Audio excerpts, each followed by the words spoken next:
Hola, ¿qué tal amigos de Entretanto? Mi nombre es Aline González y les damos la bienvenida a este formato de entrevistas. Esta tarde, tengo el gusto de presentarles a un invitado muy especial, Daniel Serrano. Hola, ¿cómo estás? Muy bien, ¿y tú? Bien, ¿Cómo te va? muchas gracias por la invitación, todo muy bien. ¿Cómo te trata el clima en el Estado de México? Bien. ¿Sí? Sí. Porque te vemos de aquí para allá y así, y pues la lluvia no ha sido... Estamos acostumbrados, somos todo terreno. ¿Sí? Hasta aunque es atípica y todo. No importa. Oye, y hablando de que te vemos en todos lados, ¿cómo están estos comités? Ya empezando, ¿cómo están estos comités en apoyo a la doctora Claudia? Bien, estamos en una etapa de constitución de comités municipales de apoyo a la doctora Claudia. Yo anticipé mi simpatía por la posibilidad de que ella sea la coordinadora del movimiento. Y primero no estaba claro, porque yo soy consejero nacional de Morena, y no estaba claro si como consejero podía dar mi opinión o no. Después nos aclararon que sí, que no había ningún problema. Y entonces ya públicamente me puse a hacer estos recorridos que he estado compartiendo en redes sociales. Sí. De toma de protesta de comités en municipios que se consideran prioritarios en términos de densidad poblacional, de importancia política, pero también voy a algunos municipios que no necesariamente están en esa lista, pero que los compañeros se organizan y nos invitan. Y la verdad es que nos ha ido muy bien. Esta semana estuvimos en los compañeras, por ejemplo, de la semana pasada, de San Felipe del Progreso, San José del Rincón, de Villa Victoria. Estuvimos también en Atizapán, en Coacalco, en Tultepec, en Tecámac, en Zumpango. Hemos estado avanzando mucho. De hecho, tuvimos el sábado en Coacalco. Sí, así es. Oye, para la gente que no sabe más o menos cómo está funcionando esto de la encuesta, mucho se decía que iba a ser solamente para militantes o personas que pues están dentro del grupo de Morena, pero evidentemente has mencionado en diversas ocasiones que no va a ser así. O sea, ¿la gente en general va a recibir una llamada o cómo va a estar? No, este tema de las encuestas en realidad no es nuevo en Morena. En Morena tenemos un mecanismo para cuando a un encargo, el que sea, aunque no necesariamente sea elección popular, puede ser incluso interno, como es el caso, es para la coordinación nacional de la defensa de la transformación y no necesariamente para la presidencia de la República. Pero esto es común en Morena, se hace una encuesta y la encuesta es a población abierta, siempre ha sido a población abierta. Todas las encuestas que ha hecho Morena, incluso para dirimir candidaturas, son a población abierta, no a militancia de Morena. Entonces, y estas encuestas que se hacen tienen una diferencia respecto a otras casas encuestadoras como Massive Caller o como Rubio, que son encuestas telefónicas. No, en el caso de las encuestas que realiza Morena a través de su Comisión Nacional de Encuestas, son encuestas cara a cara. Y en esta ocasión lo que sí es distinto es que se adicionan otras casas encuestadoras que hacen encuestas espejo de estas mismas que hace Morena, pero también son cara a cara, todas son cara a cara. Entonces, en todo el país se van a levantar encuestas para ver quiénes de los compañeros y la compañera que están participando debería ser el coordinador del movimiento. ¿Y oficialmente cuándo sabremos? El 6 de septiembre. La encuesta se levanta a partir del día 27 y conocemos los resultados el día 6. Perfecto. ¿Y muy seguro? ¿De que va a ser Claudia? ¿De que Claudia es la respuesta? Sí, si les toca la encuesta, Claudia es la respuesta. Ah, pues increíble, ¿no? Oye, Daniel, te comentaste acerca del evento que hubo en Coacalco y yo vi una gran diferencia de que hay muchos jóvenes, o sea, que realmente está generando, no, todos sabemos que tristemente los jóvenes no se involucran mucho en temas políticos, pero ahora con redes sociales y con este tema siento yo que el político sea más cercano, ¿no? Creo que tú lo conoces bien con envíos, con historias, con TikToks y todo lo que se maneja, pues está rompiendo esta como línea de es lejano. ¿Tú crees que hoy en día los jóvenes están como más adentro de la política, se están involucrando más o realmente sigue igual? Sí, no solo en Coacalco, en muchos lugares, por ejemplo, y eso nos llamó la atención, en San José del Rincón, estamos hablando de un lugar lejos de donde estamos, de Izcalli, pero incluso también con una vocación no tan cercana a nosotros, mucho más agrícola, además es la zona de nuestros pueblos originarios, había una fuerte presencia de jóvenes. Entonces, no creo que sea absolutamente por las nuevas tecnologías, creo que eso ha ayudado mucho. Creo que las y los jóvenes empiezan a encontrar en la participación política respuestas que antes no encontraban. Y también tiene que ver con lo que se hace a nivel federal. O sea, hay que recordar que hasta hace algunos años, porque luego no se dice, pero hasta hace algunos años, a la juventud mexicana desde el poder se les decía nini, ¿no? Sí, claro. Que ni trabajaban Ni estudiaban. Y ahora que se ha empezado a voltear a ver a los jóvenes y se han empezado a otorgar algunas becas para que puedan seguir estudiando, pero también se ha generado un programa de primeros empleos o la posibilidad de que conozcan un oficio. Eso ha generado que muchos jóvenes digan, la política también se está haciendo cargo de mí. O sea, nos han volteado a ver, claro. Y eso genera la posibilidad de que muchas y muchos jóvenes que tradicionalmente no veían en la política algo concreto en su beneficio, sino solo expulsados de las escuelas, expulsados de los trabajos, pues qué ganas te daban de participar en política. Entonces ahora creo que al ver la posibilidad de su participación materializada, pues creo que eso también ha abonado mucho. Ya están llegando muchos jóvenes a Morena.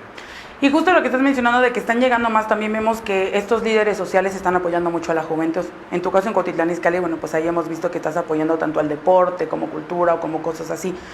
¿Por qué apoyar este sector? Porque nadie más lo hace. En muchos lugares las gestiones en general no funcionarían si quienes son los encargados o encargadas del bienestar social en general lo hicieran. O sea, si en el municipio tuvieras un fomento importante a la cultura y al deporte, no recibirías llamadas de gente que te dice, oye, pues ayúdanos, ¿no? Es que tenemos un equipo, tenemos 3 categorías. Y fuiste padrino, ¿no? ¿Cómo Sí. estuvo eso? O sea, ¿ellos te buscaron por algún lado o cómo? Estamos desarrollando un trabajo que se llama, en un espacio que se llama Comunidad Daniel Serrano. Así es. Que no tiene nada que ver, digamos, con Morena, es decir, no tema llamas social. y dices, soy militante de Morena, y por lo tanto, no. Sí. Quien nos quiere buscar, nos busca, oye, tengo un equipo de fútbol y no recibimos apoyo de ninguna autoridad, a pesar de que lo hemos pedido. Nos hacen falta uniformes, o nos hacen falta cosas de entrenamiento, o ya están mal la red de las porterías, o necesitamos balones, pues ayúdanos. Y entonces acudimos, hacemos la visita, empezamos a platicar con las personas responsables y en la medida de nuestras posibilidades pues vamos contribuyendo. Y hemos apoyado pues, equipos femeniles, infantiles, con el afán de que sigan haciendo deporte. A veces es como una ecuación muy simple. Si tú fomentas o garantizas que un joven esté haciendo deporte, al mismo tiempo garantizas que ese joven esté distante de actividades antisociales. En la medida en la que el joven no puede estudiar, no puede trabajar, pero tampoco tiene nadie que le ayude para practicar un deporte, pues es más factible que ese joven empiece con actividades antisociales. Claro. Entonces, un joven que incorporamos a una práctica de cualquier deporte es al mismo tiempo un joven que le quitamos a cualquier posibilidad de actividad antisocial. Y en este tema también mencionabas en algunos de tus en vivos que pude ver el recuperar estos espacios, porque creo que lo que estás platicando es muy real, pero se basan mucho como de ya lo arreglamos, ya cortamos el pastito, ya le pusimos lámparas, ya. ¿Cómo recuperar estos espacios? Porque una cosa es la infraestructura y otra muy diferente que los jóvenes salgan, que las familias empiecen a retomar estos espacios que tristemente no se ocupan para la recreación o para el deporte, ¿no? Es en realidad una política pública. Mucha gente lo ve solamente desde la perspectiva de la gestión. Hay un modelo de intervención en territorio que no es nada novedoso, digamos. Me refiero en términos de años, es bastante, ya tiene sus añitos, que es el modelo Medellín. Y ese modelo Medellín, justamente pensado para una ciudad donde tenían muchos índices de violencia, que era muy elevado el índice de violencia, se empezaron a dar cuenta que la intervención en espacios públicos, colocando actividades culturales, por lo tanto de recuperación del espacio, lo que generaba era la apropiación de la comunidad de ese espacio. En cuanto a una comunidad, a través de actividades culturales, artísticas, deportivas, toma un espacio, lo recupera y se apropia de él, en esa medida, quienes solían tener actividades delictivas en ese espacio se retiran.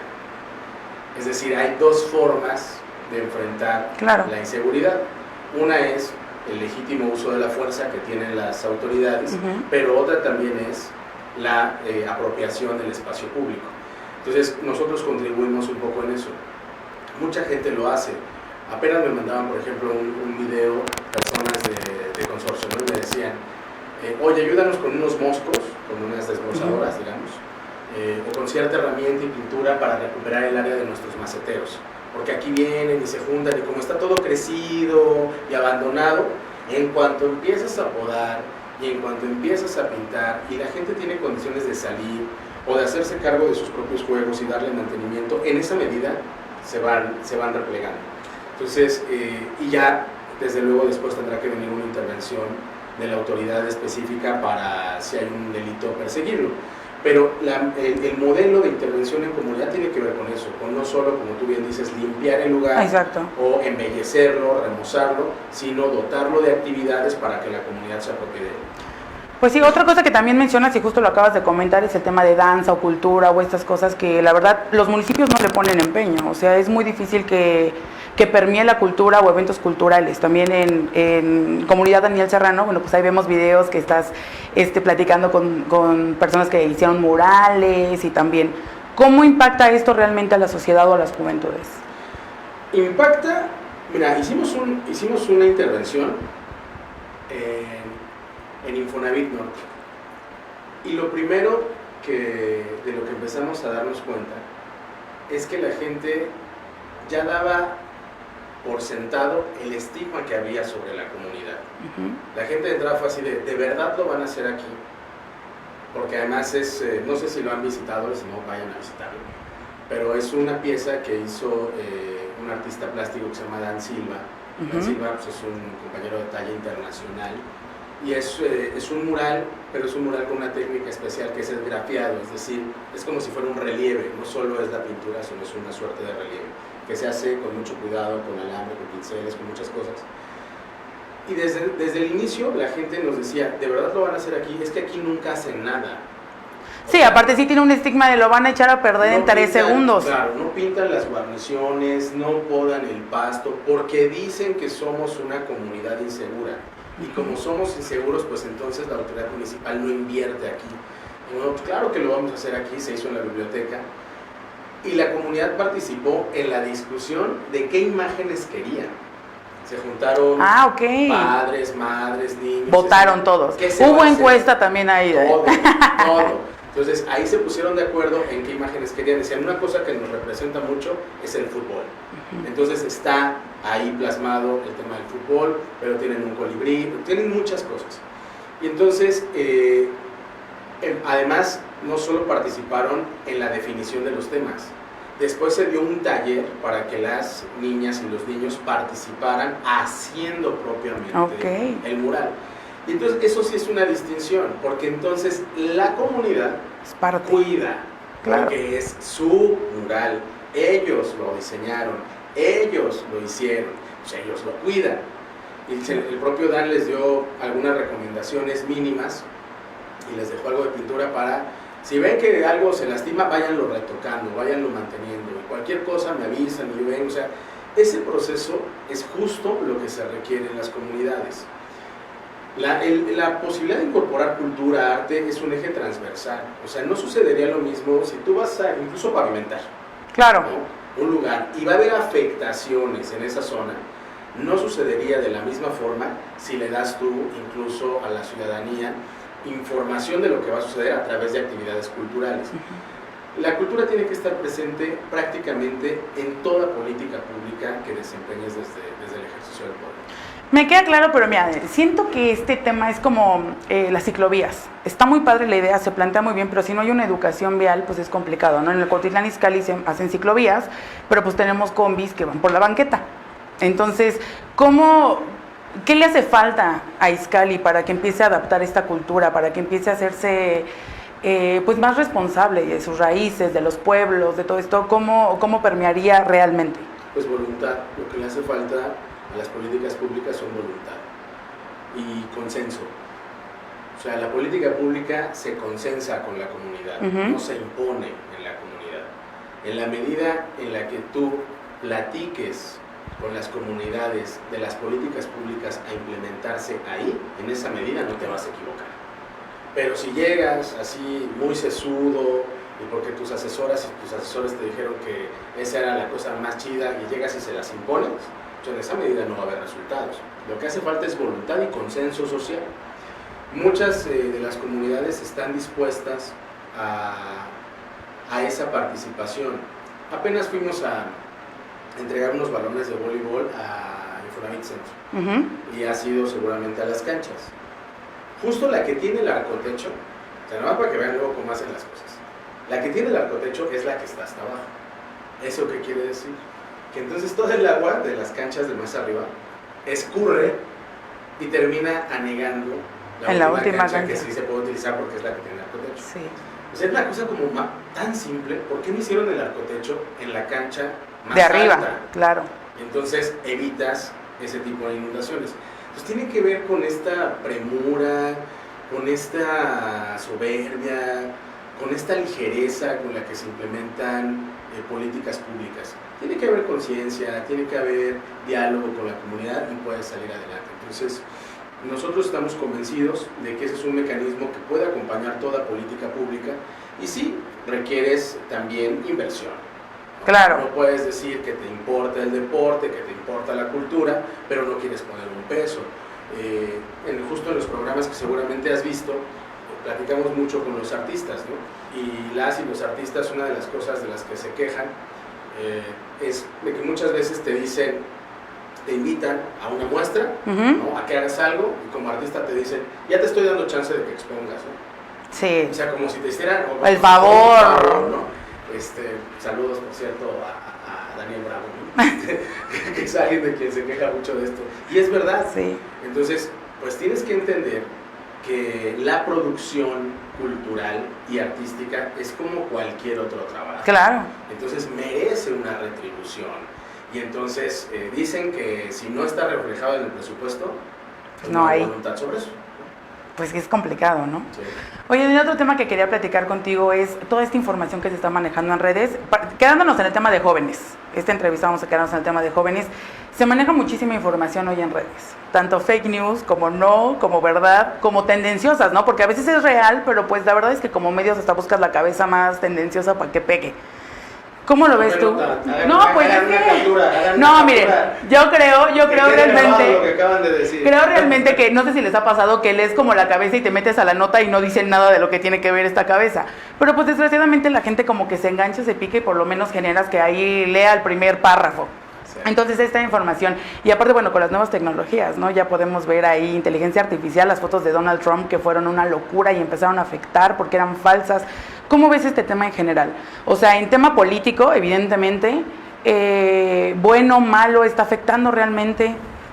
El tema de la infodemia, desde luego que afecta, porque el tiempo que se invierte para una campaña sucia en contra de un gobierno o en contra de una persona, nunca regresa para aclararse.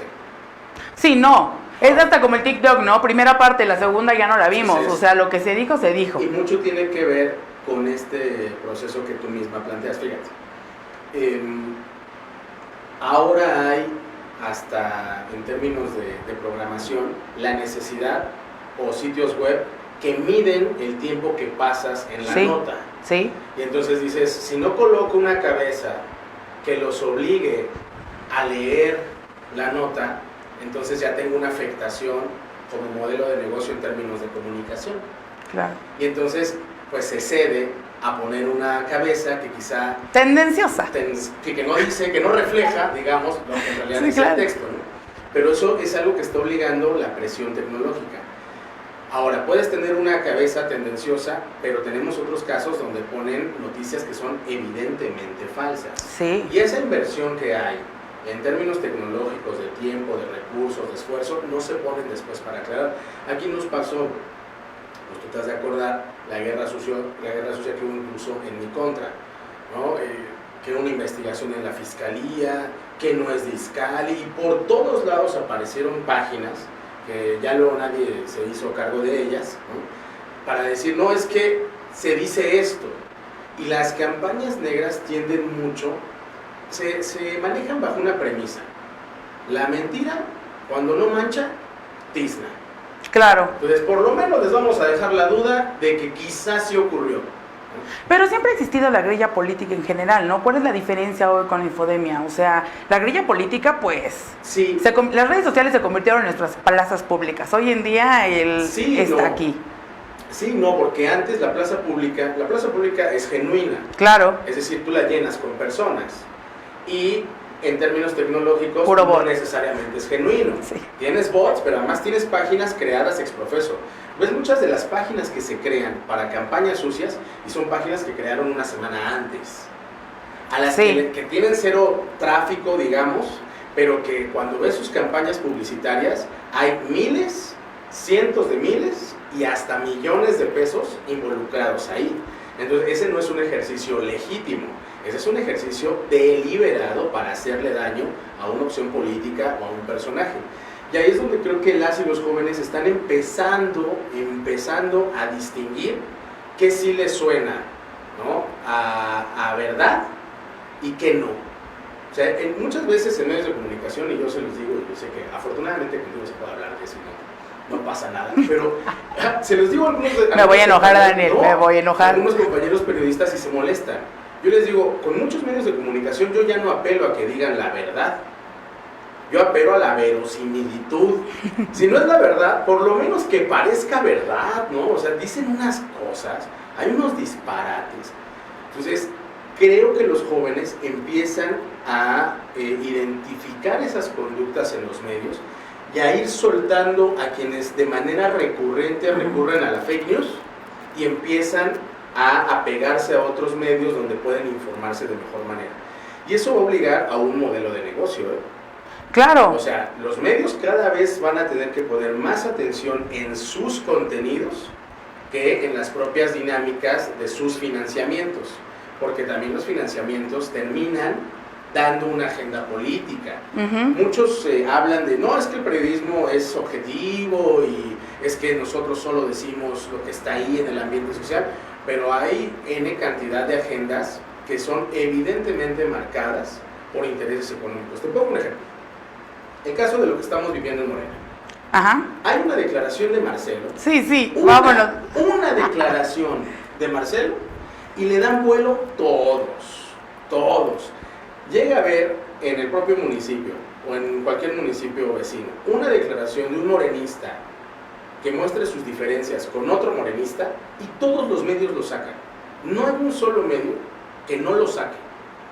Se va el diputado federal de Huixquilucan, hechura de Enrique Vargas, lo cual es una nota que incluso se vuelve más que estatal, nacional, y la gran cantidad de medios de la región, como si no hubiera ocurrido.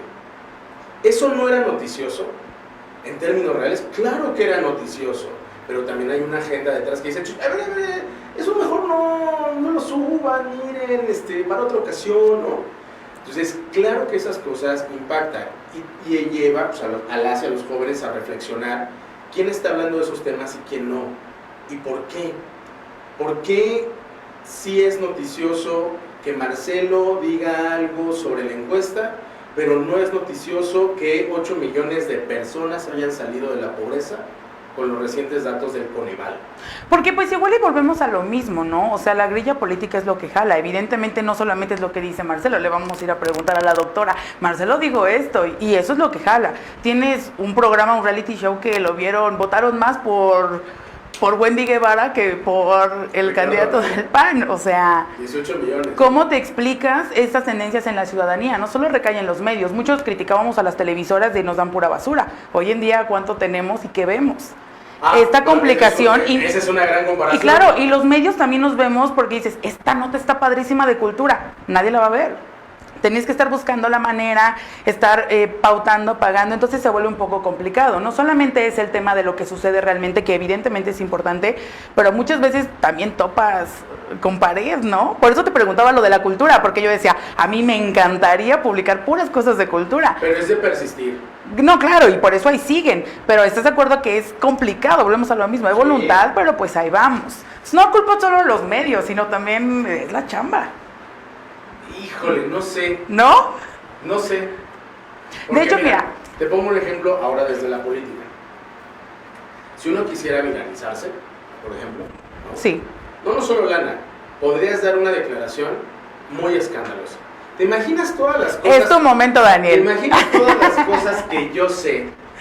De una vez, mira. De gente de la política, no solo de Morena. En general, claro. En general, del Estado de México, particularmente del Valle de México. ¿Te imaginas todo lo que puedo decir? De gente de la política, de gente que los asesora en términos de comunicación, que dicen que se dedican a la comunicación, pero en realidad se dedican a la política. Todo lo que yo podría decir y mañana me viralizo. El asunto es, y me quiero viralizar. ¿Cómo? A partir de eso, quiero ser conocido por alguien que todo el tiempo adjetiva, ofende, calumnia, denigra, discrimina. Yo no. Y eso no significa que no sepa muchas cosas. Claro. Actúo con responsabilidad. Tengo una responsabilidad porque hay gente que ve los videos que hago. Sí, que es lo que yo decía acerca de estas redes sociales, que hoy en día los jóvenes se pueden acercar, porque yo podría decir lo que quieras, pero tú tienes hoy en día cómo hablar y cómo explicar y cómo comunicarte directamente, y siento que los jóvenes eso lo pueden aprovechar, ¿sabes? O sea, esta relación que hay un político, antes no la teníamos, que yo te puedo escribir, oye, hay una fuga, échame la mano, no me hacen caso, tú ya lo ves directamente y podrías ayudar, o cualquiera, ¿no? Y en algunos casos, sí, en algunos casos en realidad, bueno, en algunos casos te atiende un chatbot, ¿no? O en algunos casos, sí, la verdad, ¿no? O en algunos casos... Y son 20,000 en comunicación. Los responsables, ¿no? Yo, por ejemplo, yo tengo la práctica de estar revisando constantemente, y no es una tarea sencilla, ¿eh? No, o sea, de totalmente de estar acuerdo. revisando los comentarios. Y tengo quien me apoya, pero estoy permanentemente revisando y de repente me brinca, oye, aquí, esto por qué nadie lo contestó, nadie lo vio, nadie me dijo, entonces ya me pongo a contestarle yo, a ver, mejor deme su teléfono y ahorita le marco. Y eso es muy común, pero no necesariamente sustituye lo otro, pero es una gran herramienta sin duda. Todas estas herramientas tecnológicas tendríamos que ponerlas al servicio de la gente. Totalmente de acuerdo. Esto que se utiliza, digamos, comúnmente, por ejemplo, ahora lo hacen muchos, no es una recomendación, no estoy diciendo que lo hagan, pero lo hacen muchos padres de familia, ¿no? Mándame tu ubicación en tiempo real, ¿no? Que les dicen a los hijos cuando andan. No estoy diciendo que lo hagan. No lo hagan, solo con el novio. No los estoy ahí molestingando. Entonces, pero eso lo puedes poner, por ejemplo, al servicio de la ciudadanía en una política pública. Imagínate que tuvieras una aplicación en la que tú puedas ver cómo se mueve el camión de la basura donde tú vives. Increíble. Yo tengo un tema con la basura increíble. O sea, no puedes trabajar y tirar basura en México. Saber, mira, en tanto tiempo va a pasar por mi casa. Perdón, ahorita vengo, es que si no, no alcanzo a tirar la basura. O si me meto a bañar o no. Claro. Exacto. Tienes estas herramientas tecnológicas que puedes poner al servicio de la gente y no se usan. No se usan. Están ahí y muchos son así como supuestamente pro tecnología y demás, y tampoco es una cosa complicada de hacer. No se está poniendo parte de la tecnología al servicio de la gente. Complicado. Pero en realidad entonces, redes buenas, malas en la política. Buenas. Increíble. Buenas, no, son muy buenas. Te permite, por ejemplo, yo no sustituyo mis reuniones con las compañeras y los compañeros de mi equipo, no las sustituye, pero yo sé que si hago un en vivo se van a conectar compañeros, compañeras que se coordinan conmigo en el esfuerzo de la política, y puedo dejar ahí una insistencia. Por ejemplo, les decía, compañeros, no se les olvide que así como ya tomamos protesta a los comités municipales, es muy importante que ya empiecen a tomar protesta a los comités seccionales, y lo tienen que hacer ya, no se esperen. Y entonces los compañeros asumen que ya recibieron una orientación a partir de un en vivo que hice mientras iba a otra reunión. ¿No? ¿Qué pasaría si durante un en vivo un responsable de una presidencia municipal dijera, voy pasando por tal colonia y acabo de ver un bache ahí y me habían dicho que eso ya estaba, les encargo por favor, fulano de tal, ¿no? Responsable, ve a revisarlo ahorita? O sea, es qué uso le das a ese instrumento, y no la banalidad, la superficialidad, ¿no? A ver, tómenme una foto donde salga muy bien y que se vea que la estoy atendiendo a ella en una mesa. Si eso a nosotros, ¿para qué nos sirve? Totalmente de acuerdo. Tienen un montón de herramientas que la ciudadanía te pudiera también, a través de una aplicación, denunciar baches, o que la gente te pudiera también denunciar temas de seguridad pública. Se ha hecho en otros lugares, botones de pánico en los teléfonos celulares. Botones de pánico que además, cuando tú lo aprietas, de manera inmediata el C4 se conecta a tu propio celular y la imagen de tu celular se está viendo en todas las pantallas del C4, mientras llega la patrulla.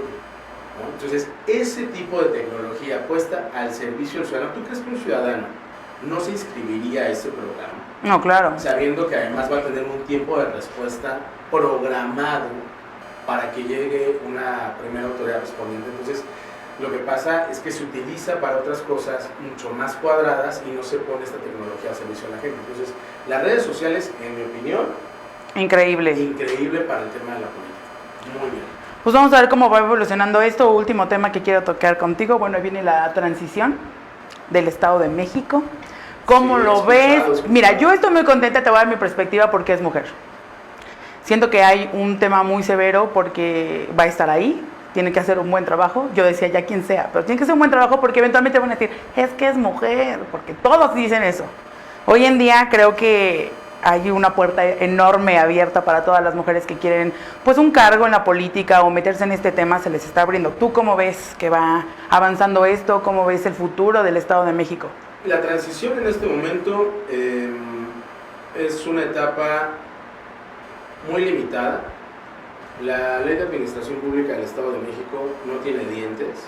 Eso quiere decir que estos ejercicios que hemos visto de transición son unas bonitas llamadas a misa y son unas bonitas fotografías y nada más. Pero eso sucede en el gobierno del Estado y también sucede en los gobiernos municipales. Obvio. Si no hay voluntad de quienes están al frente del Ejecutivo para que de verdad tome las riendas quien ha ganado la elección desde antes y aprovechar el tiempo de transición, no va a ocurrir. ¿Qué se tiene que hacer ahí? Una modificación, y ahí las y los legisladores locales tienen mucho que hacer para que esa ley de administración pública del Estado tenga dientes y obligue a las autoridades salientes a comportarse en congruencia con las autoridades centrales. ¿Qué futuro veo para el Estado de México? Uno muy promisorio. La maestra Delfina, si algo la caracteriza, es que no es una política tradicional, no es una política de escritorio. Veremos a una gobernadora muy metida en el territorio, yendo a constatar de primera mano las diferentes obras de infraestructura, la inversión y los conflictos sociales que evidentemente habrá. Que es muy importante, ¿no? Los conflictos sociales, porque pues nunca se aparece nadie. No, yo creo que la maestra va a estar presente. Creo que va a ser completamente distinto a lo que tuvimos como gobernador Alfredo del Mazo, que pues nunca lo vimos en territorio, más que en ambientes controlados, entregas de tarjeta rosa, bueno, hasta ¿y ya? Ni conferencias de prensa, ¿no? O sea, eran mensajes a medios en privado, ¿no? Entonces, no, creo que la maestra va a tener una condición distinta. ¿Y qué condiciones tiene el Estado de México? Bueno, también hay que decirlo, nos entregan un Estado en las ruinas, ¿no? Endeudadísimo, con una ausencia de Estado de Derecho en muchas zonas del Estado, particularmente en el sur, con la delincuencia organizada desatada, con problemas de quebrantos financieros, como el caso del sector salud, particularmente del ICEMIM. Entonces, claro que tiene muchos retos, pero bueno, pues también no se puede eludir que gran parte del problema se conoce, se ha estado señalando desde que éramos oposición, y ahora la maestra creo que va a dar resultados en lo inmediato. Vamos a tener una gobernadora muy presente. Eso es lo que te puedo decir de cómo va la transición. Yo la verdad estoy pendiente un poco, cuidando las formas, ¿no? Evidentemente, y ya veremos qué depara eso. ¿Para dónde vas? No, bueno, ¿para dónde voy? Pues para donde el movimiento me requiera. Si el movimiento me demanda una responsabilidad de carácter estatal al interior del Ejecutivo, pues ahí estaré. Si el movimiento me demandara para una actividad de carácter legislativa, ahí estaré. Si el movimiento me demandara para una actividad partidaria, ahí estaré. Si el movimiento me demandara para una actividad de carácter municipal, ahí estaré. Donde lo poco mucho que aporto en términos políticos, en términos también administrativos, se pone al servicio de cualquiera de las causas que te he mencionado, voy a estar ahí. Ok, oye, ya para terminar, fíjate que mucho se ha hablado de la paridad que se ha generado en Morena, ¿no? La maestra Delfina en todos sus discursos, bueno, pues hablaba de que iba a haber paridad en el gobierno y cómo iba, pero realmente, Daniel, en las fotografías no se ve paridad, en la fotografía falta. ¿Desde cuándo empieza? O sea, yo te lo digo como tal, o sea, yo la veía y decía, increíble, pero pues ¿dónde están? ¿Dónde están? O sea, ¿cómo se va a empezar a manejar este tema, no? Porque, a ver, también vamos a ser muy honestos, sabemos que hay presidentas municipales en algunos municipios que, aunque son mujeres, pues realmente no toman al 100% las decisiones, ni deciden ellas. Nombres. Mira, es una presidenta muy lejana. ¿Qué tan lejana? No, muy. No, y no solamente presidenta, no solamente presidenta. No, también he visto presidentas que dices, ay, caray. O sea, ya las ves en tono enojadas y dices, ¿qué pasó el bonito, no? O sea, traen cortitos a todos. Va a haber paridad y esa la van a ver reflejada en el gabinete. O sea, no nos dejemos llevar tanto por estas mesas de transición que un poco te decía, en realidad son una fotografía y sirven de muy poco, en realidad. Creo que vamos a poder juzgar el ejercicio de paridad a partir del día 14, que es cuando la maestra toma formalmente las riendas del gobierno y presenta su gabinete. Y el gabinete mismo será paritario. Es un compromiso de la maestra y estoy seguro que así será. Que así va a ser. Pues ya, yo espero que ya se empiece a ver más mujeres. Y pues te digo, yo muy contenta de que sea una mujer. Evidentemente eran dos. Ay, yo decía, qué bien. Ahora la presidencial, no mira. No era igual. No, me queda claro que tienen convicciones diferentes, pero quieres o no, el hecho de que una mujer ya esté al frente, pues habla también de que ya no hay hombres. No es cierto. Pero hay muchas mujeres que lo han hecho muy bien en el movimiento. Sí. Hay muchas compañeras que han sido presidentas municipales o diputadas. Y otras que también lo han hecho muy mal. Pero también los hombres. Sí, me queda claro. O sea, también tenemos hombres que me queda claro. Que son terribles, ¿no? Justo lo hablábamos en una entrevista tú y yo, el tema de la violencia de género, que muchas veces se está confundiendo. O sea, a ver, también si eres política no puedes evitar que no te exijan. Sí, claro. Este tema de, sabes cómo se maneja y sabes cómo está la cancha, te vas a meter a jugar, métete. Entiendo que debemos que quitar ciertos estigmas y cierta forma de comunicarnos, pero pues en general el exigirle a la persona, al servidor público, pues, digamos, de ley. Cuando hay una crítica a partir de a la capacidad de alguien y se le critica por la capacidad administrativa o política, pues es una crítica, digamos, correcta. Cuando se habla de la incapacidad política o administrativa de alguien por el hecho de ser mujer, eso es violencia. Me queda claro, pero pues hay personas que sí tienen incapacidad, ¿no? En general para tomar... Como persona. Claro, como ser humano, no como mujer o hombre. Que sea mujer u hombre. Entonces ahí pues estamos en la arena, digamos, de lo correcto, que es un poco lo que pasa con Xóchitl Gálvez, ¿no? Que el presidente de la República le hace señalamientos por haber incurrido en conductas de presunta corrupción mientras estuvo al frente de la alcaldía Miguel Hidalgo, y entonces Xóchitl dice violencia de género. No, hay un señalamiento específico de una conducta jurídico-administrativa que presuntamente nos lleva a que se haya cometido un delito que se llama corrupción. Eso no es violencia. Me queda claro, pero también tenemos casos de Morena, por ejemplo, Horacio Duarte, que habló contra la candidata de la coalición, que también se aventó hablando de violencia. Sí, claro, estábamos ahí todos en la conferencia. ¿Qué dijo? Le dijo que era incapaz, una ratera, bla, bla, bla. Y pues hubo medios que le dijeron, ¿esto también es violencia de género?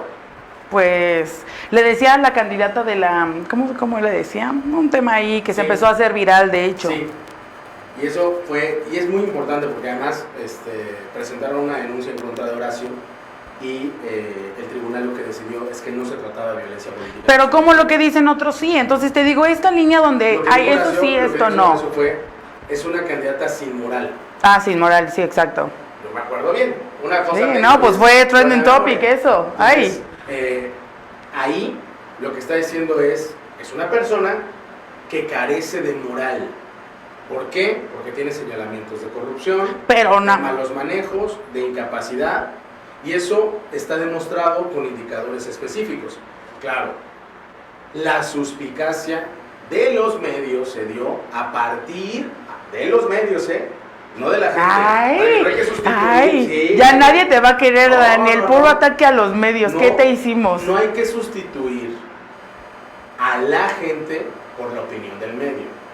Me queda claro, es una percepción. Sí, la suspicacia de los medios se dio porque Alejandra se apellida del Moral. Me queda claro. Y entonces cuando Horacio dice Alejandra es la candidata sin moral, la suspicacia ya los llevó a otra cosa. Pero no hubo un ataque. Y mira, yo, si de una cosa me precio, es de conocer bien el tema de violencia de género en general. Y de ser un aliado en la lucha de las mujeres. Conozco bien los temas y yo he corregido a compañeros, yo mismo trato todo el tiempo de cuidar, de fortalecer el conocimiento que se tiene sobre la materia, pero hay que reconocer que no hubo violencia de parte de Horacio. Y no lo digo por No. a Horacio. Yo puedo creer que no, pero tampoco creo que lo que se criticaba, o sea, una conferencia de prensa para decir hay violencia de género por estos temas fueron lo mismo que se empezó a decir, ¿no? Esa es mi percepción, entiendo que hay temas más profundos y entiendo que también entra ahí el tema, pero... Porque a la maestra la denigraban por otras razones. Pues, evidentemente había, podemos ver la cría, pero así formalmente... Ahí había frases discriminatorias. Totalmente de acuerdo. Racistas, clasistas, sí. totalmente de acuerdo. Y entonces eso sí enmarca en una violencia de género. Sí, no, eso sí. Y de conductas de discriminación. Pero es un ejercicio distinto. Pues mira, Daniel, llegamos al final de esta entrevista. Me encantaría volverte a tener para hablar a tema de género 100%. Cuando tú me invites. Sí, yo también, y tienes la invitación también para Sin Filtro. Recuerden que Sin Filtro los jueves a las 8 de la noche, programa de todo lo que pasa en el Estado de México. Y pues ya, próximamente... que sí nos van a invitar. Sí, obvio, ya estás invitadísimo. Ya tú dinos cuándo. Muchísimas gracias, Daniel, por el tiempo, por compartir esto con Entre Tanto MX. Muchas gracias. ¿Algo que quieras agregar? Ahí está tu cámara. Pues agradecerles la invitación. Si ven que la verdad es que me pusieron una luz como de tortura aquí. Pero para que te veas bien. Agradecerles muchísimo el espacio, agradecerles la libertad, alguien con la que siempre hemos podido platicar. Pues mandarles un saludo a todas, a todos. Y recuerden, a partir del 27, si les toca la encuesta, Claudia es la respuesta. Perfecto, muchísimas gracias. Nos vemos el jueves.